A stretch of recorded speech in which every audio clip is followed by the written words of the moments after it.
Friends, ఇప్పుడే అందిన వార్త. రాష్ట్రంలో ఎలక్షన్పై కేంద్రం షాకింగ్ ప్రకటన. విషయాలన్నీ తెలుసుకునే ముందు వీడియోని పూర్తిగా చూడండి, అప్పుడే మీకు కంప్లీట్గా అర్థమవుతుంది.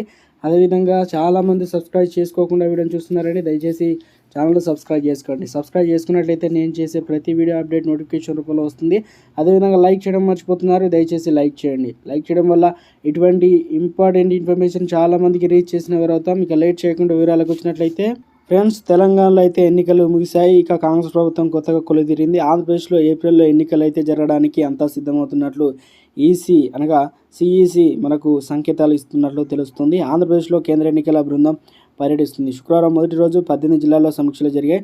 శనివారం నాడు 8 జిల్లాల్లో సమీక్షలు నిర్వహిస్తున్నాయి. ఈ క్రమంలో సిఈసి ఏప్రిల్ నెలలో ఎన్నికలు ఉండబోతున్నట్లు సంకేతాలు ఇస్తూ ఉన్నారు సమాచారం. ఈసీ బృందం శనివారం నాడు నంద్యాల, కర్నూలు, సత్యసాయి, అనంతరం ఎన్టీఆర్, అన్నమయ్య, చిత్తూరు, తిరుపతి జిల్లాల్లో కలెక్టర్, ఎస్పీలతో సమావేశమైతే కావడం జరిగింది. సమస్యలో కొన్ని ప్రాంతాలు, సమస్యాత్మక ప్రాంతాల భద్రతపై సమీక్షించి చెక్పోస్టులు, ఎన్నికల తనిఖీ కేంద్రాల ఏర్పాటుపై ఆరా తీస్తున్నారు. ఓటర్ల జాబితాలో అవకతవకలు ఉన్న ఈ జిల్లాలో నిరంతరం పర్యవేక్షణ చేపట్టాలని కేంద్ర బృందం సీఈఓ సూచనలు అయితే ఇవ్వనుంది.